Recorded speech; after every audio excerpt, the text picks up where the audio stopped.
0753153334. Wiki olabe wiki ekiriwo kiri kimu.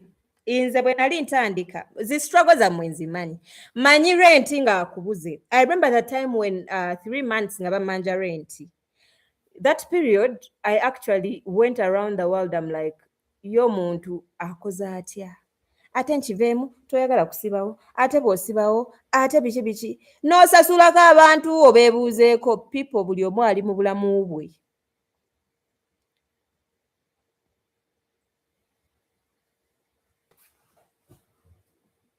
You can't be tolaba nti muli balungi mweyita ba perfectionist. Olunaku lw'olifuuka busy lw'olimanya nti toli perfectionist.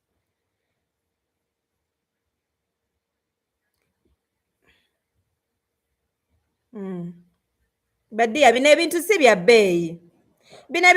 bbeeyi. Okufuna obufunyi omuntu akwata essimu si kya bbeeyi, because picking up a phone tayeetaga aba mu office. Asobola okubeera gy'ali.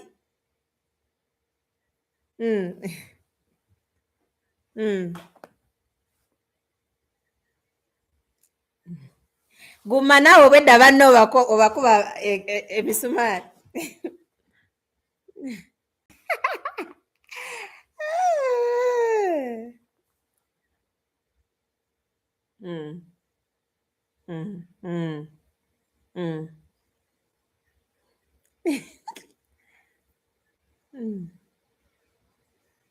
Muba mulongoosa.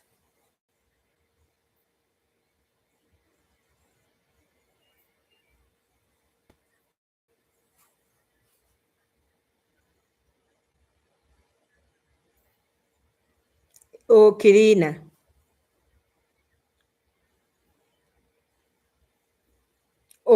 Akiriininga.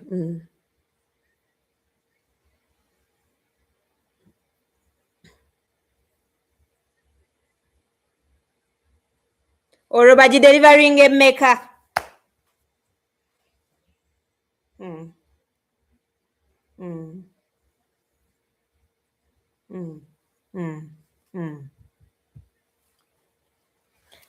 Kambabuulireko ekintu kimu, bw'ogaana okukula bizinesi yennyini egenda kwekubira.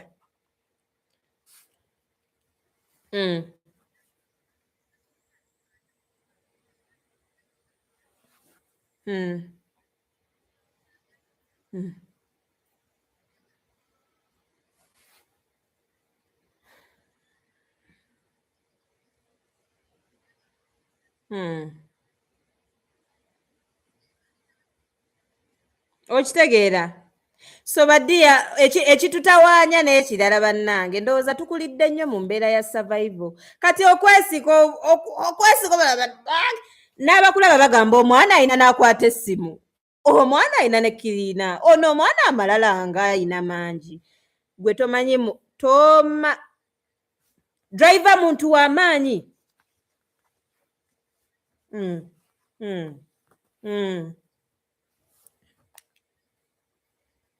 Kirala.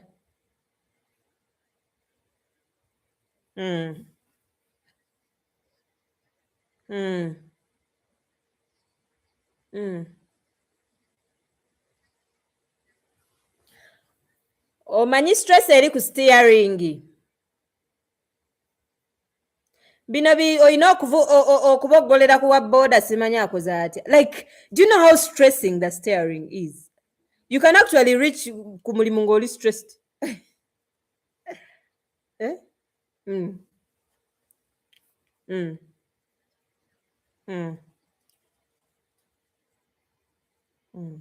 Okay, tujja kitegeera.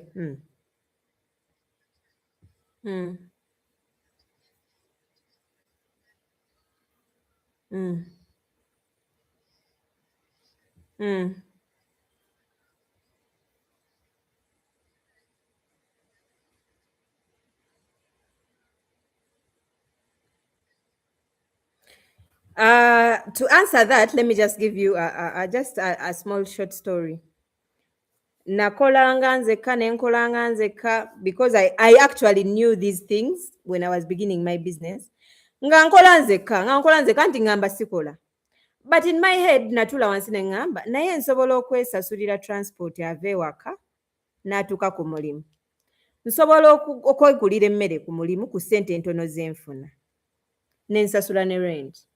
How about if I get myself in the equation kubanga ebintu already biri ku mulimu, ezo ze mbadde ngenda okufunamu transport n'emmere nenziwa omulala nze nensigala eka nendoota.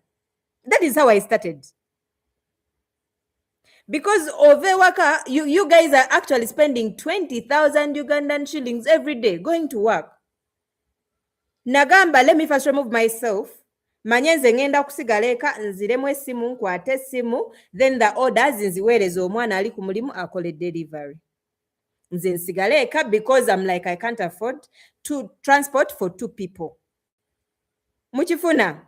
Because manyi position yange nga CEO n'oli ategedde position ye afuuse technician. So level yo bwe nagimala ne ngamba kati ki ekiddako, kati sente zigenda zeeyongeddemu kati because nze kambabulyeko baddiya woonaafuna omukozi mu bizinensi yo egenda kukula lwampaka. Kuba gwalya ssente, gwasokoola ssente, ojjamu simanyi owabaanawo, ojjamu simanyi okola photoshoot, tosobola kubikola ng'omukozi yabala ssente ezo.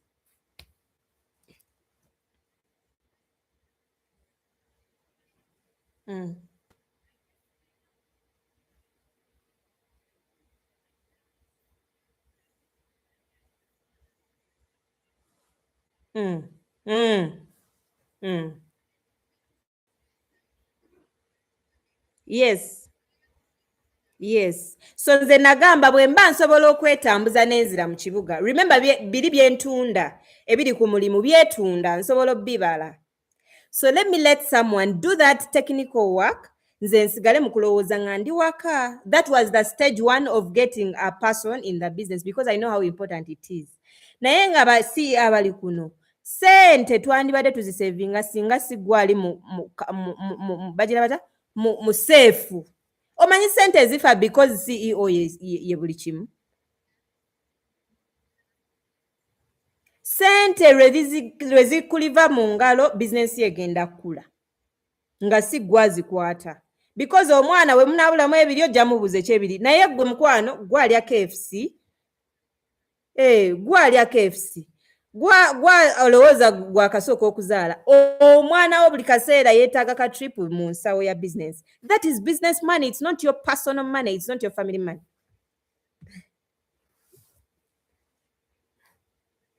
So when you get someone to actually hold that money, era bona azijjayo ajja kugamba mukwano naye anti sente ze watutte zaakyo omusaala gwo guweddeko jjukira olinafuna 5 anti wakajjamu 3 kati osigaza 2 ogamba ate 2 gatya ofune ne gwoyombako naye bizinensi mu abazitta kubanga mulimu mwekka musokoola baba musokoola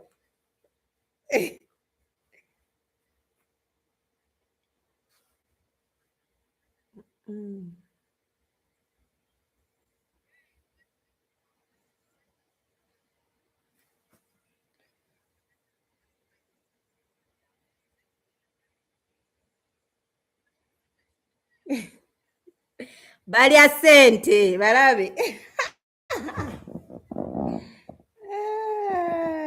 basokoola. Okay, we can do the question and answer, then I go in the next session. Yeah.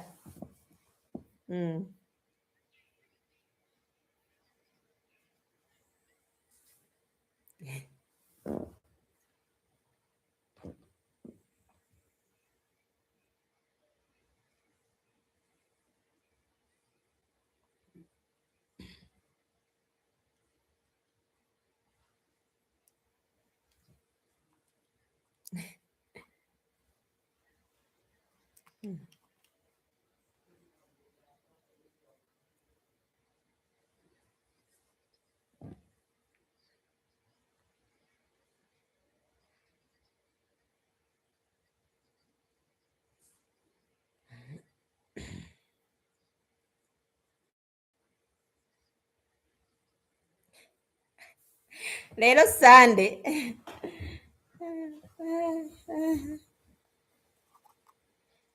obufumbo nga tubwagala nnyo baddiya.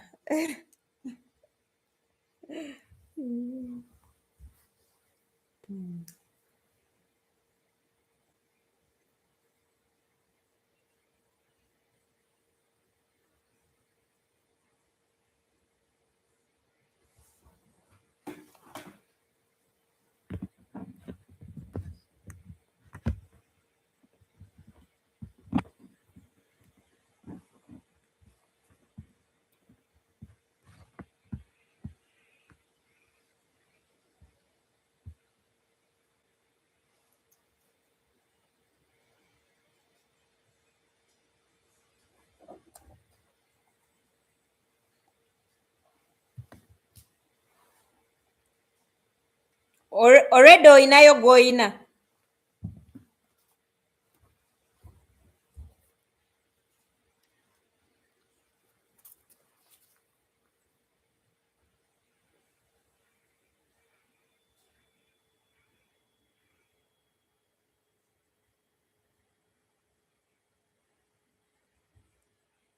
So my question is, are you comfortable sharing how much money you earn a month?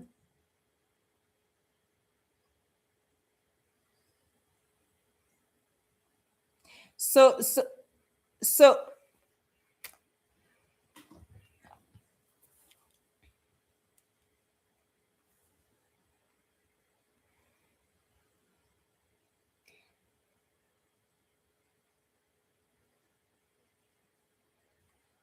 no, ekiriwo period si yesalawo funa omukozi oba obutafuna. Period si yesalawo. Naye ate ka income kaffe kayinza ate okusalawoko. So meaning kyekiri kyengugambye nti bwe mba nsobola okufuna emitwalo 6 nga expenses zange za mitwalo 4, then ndaba nsobola osasulayo omuntu emitwalo 2, naakola ng'ennaku 3 oba naakolera eka gy'ali, because you have to run to add someone as fast as possible. Omuntu asooka oyo like oyina olwana ennyo ayingirewo as fast as possible. Owokubiri ayina olwawoko, naye asooka oyina olwana ennyo omuleete as soon as possible. Like I told you, mwejjemu ekintu kyo omukozi wa bbeeyi nedda, waliwo omuntu asobola okukolera sente zonna z'omuwa. Naye just oyina omanya nti responsibilities ze ziri clear. So look at the money you earn. Ofissaako ekyabiri ekyasatu, because trust me, woonaaleeta omukozi omulala sente zigenda kweyongera. Kubanga naawe oba wejjeeko emigugu egimu. Kati client oli gwe wasubwanga because oli busy, waliwo aligenda omukwasaganya right now. So kitegeeza abadde afuna aba clients 2 kati ogenda funa 4, because there is someone who is working. So you're actually multiplying your time. Abalala balina 24 hours, gwe oyina 48, because muli babiri. Sente teziso, you people, wooleeta omukozi waasooka, sente tezigenda sigala kyekimu. You actually not ready to accept this, but this is the truth. Olunaku lw'oleeta omukozi owookubiri, kubanga agenda kuteeka mu check. Mwe baddiya muzuukuka ssaawa 5 because you're not answerable to anyone. Naye lw'olireeta omukozi lwajja ogamba naye boosi ng'ojja leeti. Naye boosi obeera tukuba ennamba yo teriiko. Someone is going to put you in check. Twagamba twayitanga mu class lwakuba twagenda kujjuzanga ebibuuzo. Maama akubuuza eka wafunye mmeka, teacher akutimbe wali. We were answerable to someone. So we tufuna ba employee abo batuzza mu line. Nga bwakulemesezza okusokoola ssente zigenda kweyongera. Nga bwakulemesezza okubeera nga amasimu ojja kuba ogakwata mu time ng'obeera mu office because oyagala akusangemu olage nti oli good employee, ogenda kwezza mu line. So tewaliwo period, do it as fast as you can. Bw'oba olaba ng'ofissaako eky'ekkumi ekyabiri abaana gye bali, gwegenda ku social media ogambe nina gwe njagala osasula 10 omwezi ng'akolera waabo.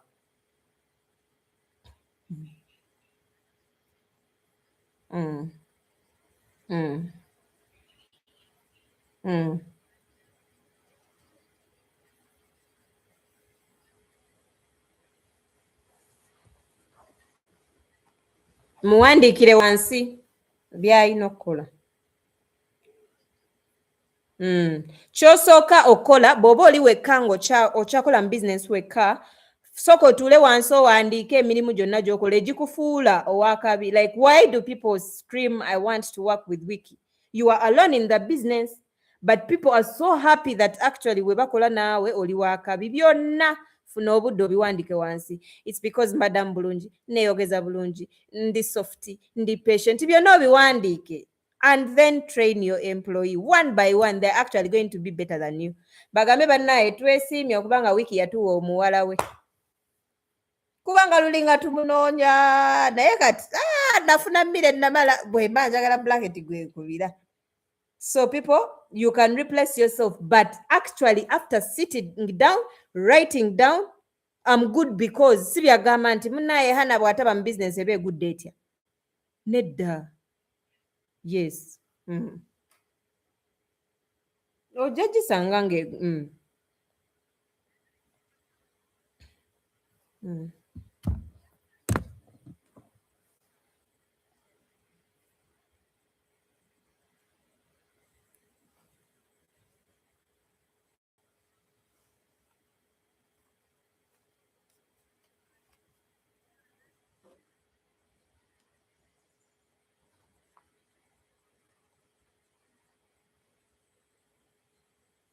Okay, so what happens with rent? Rent to calculating, I don't know, that is actually another masterclass of budgeting, how we handle money that comes in the business. Simanyi oba syllabus yonna tuligimalira ku live, but if you're struggling to pay rent, it means you need to learn how to budget the money that the business received. Teri sente ntono nga business eziyingiza. Ntandika ddyo budgetinga ne woba ofuna emitwalo 5. So we have to first learn how to budget. Tewali byaki naddala mmwe abatalina dduuka mulowooza temulina budgetinga. Naye tulina budgetinga tuggyeko eza rent nga tetunatuusa musasula, so that when natandika omusasula tulina ssente ezitandika ez'emyezi 6. You understand? So rent yakutawaanya because you have a problem with budgeting. You don't know how to budget because twagala mmanya rent yaja mu sente z'ofuna. Most of the answers can be clearly answered if I ask you 1,000 questions. Because manjagala ebitabo byo ebya business muyingiza mmeka mukola mmeka then nenkugamba wandifunye rent wa mitwalo 2. Abakozi twandibasasudde ssente bwe ziti.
And also another way you can do that, actually, ekisinga obulungi kusooka kujjuza bbaasa ku bbaasa.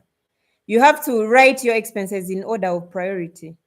Rent ne salary kye kisinga obukulu, kasasiro n'amasannyalaze kye kisinga obukulu, and then you fill the envelope as per priority. Because kati gwe bw'oba teweesasudde salary naye ng'osasudde rent kisingako. So gwe bw'osooka ne weesootinga nti nze nejjirako 2 buli lunaku, tujja tutuuka nga rent yabulako ko naye nga gwe ate obadde weesasula buli lunaku. So maybe twandisoose ne tujjuza rent, then the second thing to work on ne tukola ku ssente zo gwe ze weesasula. So abakozi abagundi business ezisinga zirina eyo challenge. People who come to me, you have that challenge. You say very well, nze nejjirako 2 buli lunaku. So bwe tutuuka nga rent yabulako 10,000 tetulina wakijja wazikozesa. naye nga business is priority tuyina kusooka kusasula rent nga tetunasasula mukozi.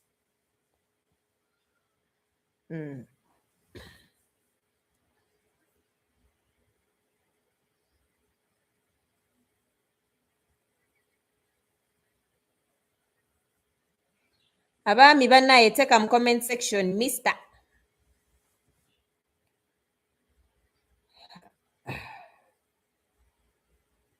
Waliwo CM Garments.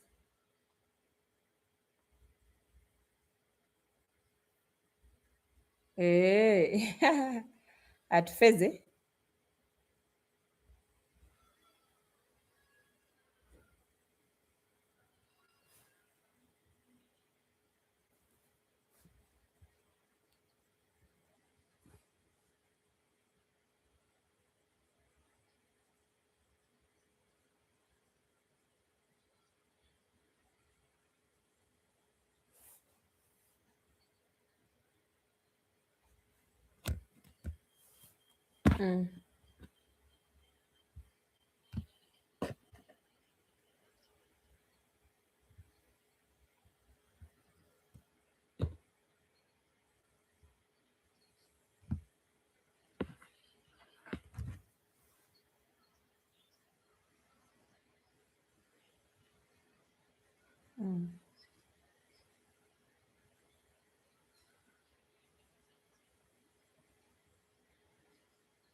Okay, so to answer that, let me tell you people. Okay. Pampandike so that I don't forget.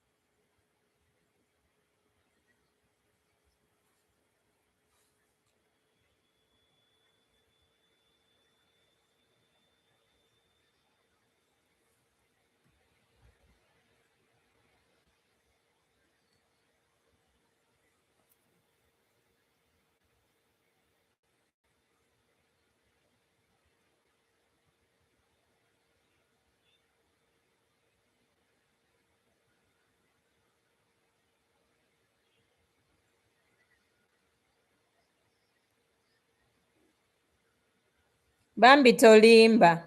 Tolimba.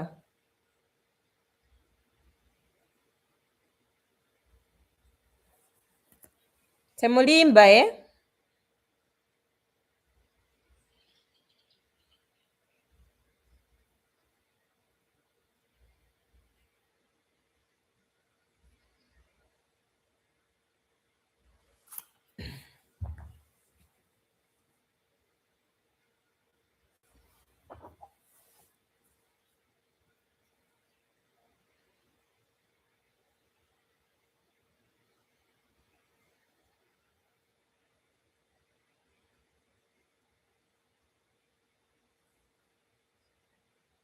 Good evening.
Okay, ntandike. Okay, we love you too. Okay. Okay. So ekisooka nziramu oli omukyala eyasoose ng'agamba nti teweerabira ssente za development eza bizinensi yo ng'oyagala okwongeramu omukozi omulala. Nyongera okubajjukiza ssente za bizinensi si za nannyini bizinensi. Kati gwe okulowooza nti ssente za bizinensi kanzizimbemu rentals. Bizinensi esooka tugamba ekomye like egezze n'egejja n'etuuka nga ekomye. Eyo problem tugina nnyo ba business owner nti tutuuka ne tulowooza nti the fact that business is making a lot of money, it is actually our personal money. No. So manya ssente ezikusasulwa gwe nga nannyini business, then tukwongeze bwongeza musaala. Naye toyina lunaku lw'ogamba nti tetuwongerako mukozi tudde mu kuzimba ebibyo oba ennyumba yo oba ki, simply because business ereeta ssente nnyingi. No. Maybe it's asking for another branch. Maybe it is asking to go international. So business sente zaayo njagala tuzaawule on personal money. So yes, development is good, but do development in what you get as your salary as the CEO, not what the business makes. Business money is business money. Ekirala yagambye the technician job. So laba business tugambe ya saloon. Omuntu asibe enviiri ye technician. Omuntu agenda anoonye ba customer yajjobera. Omuntu alowooza nti bannaye tusige ku langi ye CEO. Alowooza bipya business byetayina. Oyo gwe tuyitaani ye CEO. So the technician yagenda osigala ng'asiba enviiri nga gwe bw'ogenda oloota ebigenda ogeza business. If it's a baking company, yagenda okukanda chapati. Abo ababeera emabega abafumbi b'emmere, those are the technicians be bakola ogwo omulimu. Hope you've understood that. Then nagamba bw'oba ng'olaba business ereeta rent, osigalewo mu kifo opambane oba yadde olaba future eri bright. Baby musajja gwali eyo bannange. First run and get to the cheap rent, you will upgrade. Otherwise, amabanja gagenda kulya. Sigala eka olindeko okurentinga, akasente bw'obala katandise okujja, then olyoke ogende. Yeah, that is how it is. So it's better start small. Business ye tugamba, we listen to the business ne tugamba ekyokukola. So amanya nze Coach Hannah nga nsomesa byansimbi na business, but dear, you've been asking for the services I do. I serve one-to-one appointments. Yeah, bw'oba olina obuzibu obuli eyo bw'ensimbi bwonna, booking appointment yo, tujje twekwasaganye babiri tojja na muntu mulala. Yes, jangu wekka tukole session. Ekirala kyenkola nkola employee trainings. Abalina companies zonna ez'enjawulo ennene eziri eyo nzija ne training abakozi. That is employee training. Ekirala kyenkola, thank you for the gifts, dears. Ekirala kyenkola, do group trainings. Muli ba girls muli eyo mwagala kugaggawala, the next, Kardashian. nzija nenjogerako nammwe nga bwe njogera ne SACCOs ez'enjawulo. Yes, I do that, and I have the normal brokers movement. The normal brokers movement wiki wootabadde ngenda kukyusa Abannayuganda, nkutta Abannayuganda batonotono, njagala nkukolere the next millionaires in the house. Our year one is 2026 nga tugenda ozimba obugagga nga temuli gwe babanja mu group eyo. We want to make the top of the businesses in 2036. Our businesses have to be on the top of the Ugandan industry, and our children, we are going to train them to be financially free. So because financial freedom is our goal, so n'abaana baffe twagala tuba grooming. We are not focusing on leaving land for them, we are focusing on leaving knowledge for them. Because if someone gave me a coach hana nga nkyali muto, I would appreciate more than the pieces of land. Because the type of businesses have changed in Uganda. When I look at them, I'm like, I wish I had someone like this in my life before. Yeah.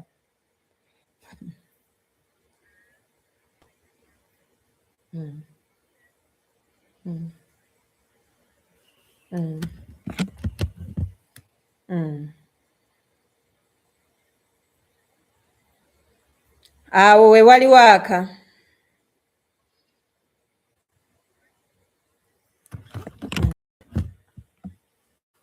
Mm.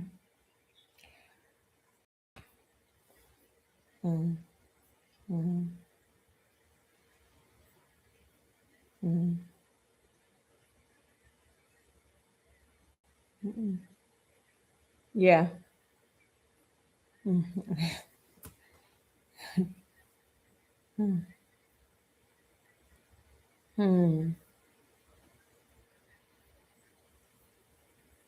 Mm.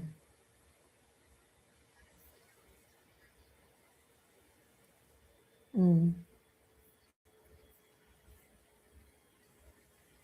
Mm. Mm.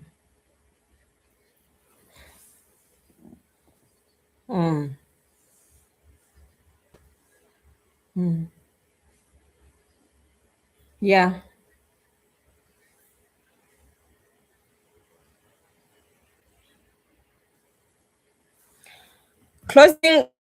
Closing remark, Eddie. If you're running a business, having a business coach is a must. Either a mentor or a coach. The difference is a mentor oba omwebuuzako nga tomusasula, then a coach ye oba omusasula. So you must have